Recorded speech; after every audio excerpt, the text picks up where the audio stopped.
Today I'll be evaluating the question, should companies be allowed to use conformity to promote their products? Through the historical and social cultural lenses, I believe that companies should be allowed to use conforming strategies to promote their products. To first understand if companies should use conformity to promote their products, you need to know the history of promoting products. The first advertisements are hard to track, but we know that, as stated by Mueller, early forms of advertising were verbal. In order to bring attention to what they wanted to sell, people in ancient markets shouted to advertise their goods and services. The first trackable form of advertising was this piece of paper from Thebes in 3000 BC. A more recent and more infamous form of advertising was this plate that was printed on from China in 1000 BC. Advertisements did not advance much for the next few thousand years until the creation of the printing press in 1440, which, as stated by the campaign in 2015, enabled handbills, posters, flyers, pamphlets, and other publicity material to be produced in large numbers. Surprisingly, the next big leap in advertising came with the Civil War. Because of the increase in production and the creation of more advanced printing forms such as the curved stereotype press. One example is this ad of a sewing machine, which was printed during the Civil War because the sewing machines were created just before it. This ad is when companies started to use forms of conformity to promote their products by saying that the Irish population approves, and if someone wants to buy it, then it would become more like the Irish population, which at the time was known for being more restrictive in what they buy. Another popular advertisement from this time was a war ad, which said that the US population should donate blankets to the soldiers in war, and if they do so, it's more patriotic. This is obviously a form of conformity, or promoting conformity, because people that buy this product are now seen as patriotic, and it will promote someone to buy this product to become patriotic.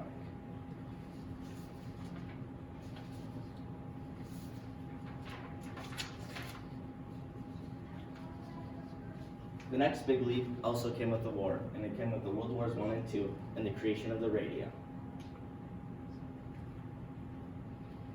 As stated by Cashman, in 1941, 2/3 of radio programs carried advertising. Radio allowed advertisers to sell products to be a captive audience. This kind of mass marketing ushered in a new age of consumer culture.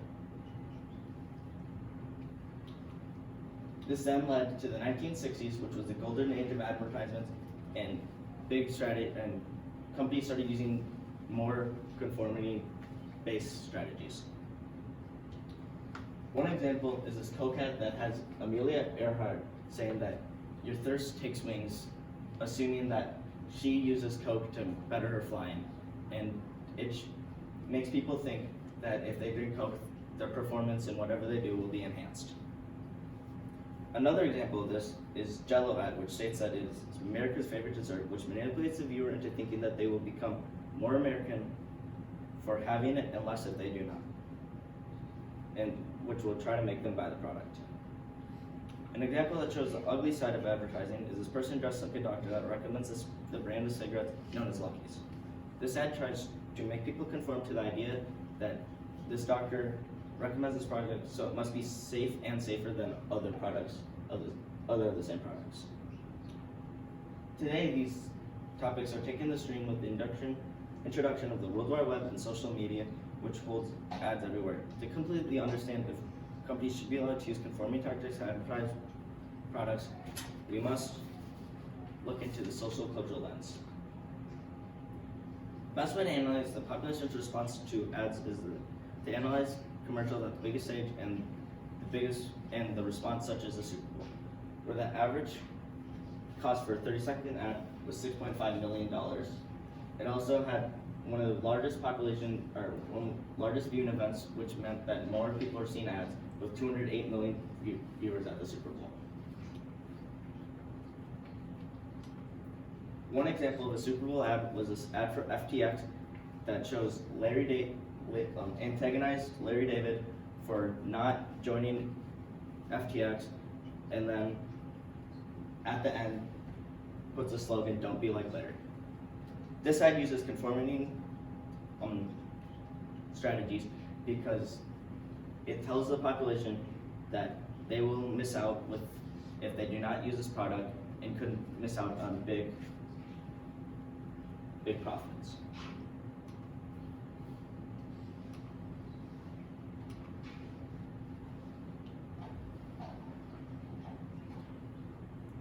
This use of pressure seems malicious, but some would argue that is what makes a commercial good, with USA Today's ad meter ranking it 17 out of 66 Super Bowl commercials.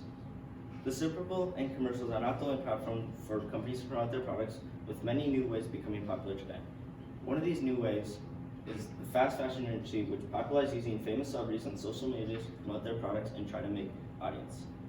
One example stated by Monroe is Pretty Little Things branding reflects Umar's flashy persona. On Instagram, where he has 1 million followers, he's posted photos of himself with Drake. Umar's 1 million followers is impressive, but it does not even come close to Kourtney Kardashian's 173 million followers that teamed up with Pretty Little Thing in 2017 and helped it keep doubling its revenue for the next 2 years. Like the Super Bowl commercial, we must ask ourselves, it is okay to use their following to try to get people to conform and buy their products. A study that sums this up is the developmental cognitive neuroscience, which states that overall adolescents exhibit low rates of conformity sticking with their pre-existing attitudes 65% of the time.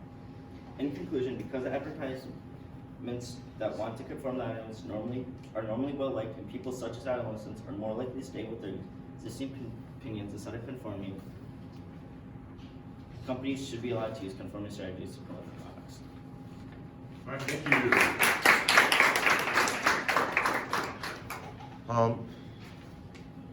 What evidence did you gather that you didn't include?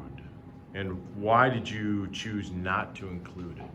I gathered more evidence on how, the social media and fast fashion makes girls, adolescent females, to buy products more often. But I chose not to include it because it would show more of a negative side, and I feel like that would add too much negative tones in terms of conformity in my presentation, so that my conclusion wouldn't quite add up with my presentation. Okay, thank you. What are the implications of your findings to the community?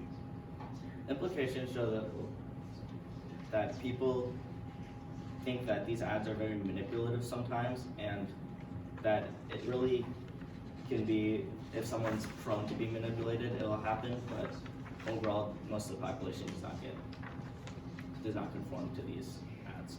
Okay, thank you.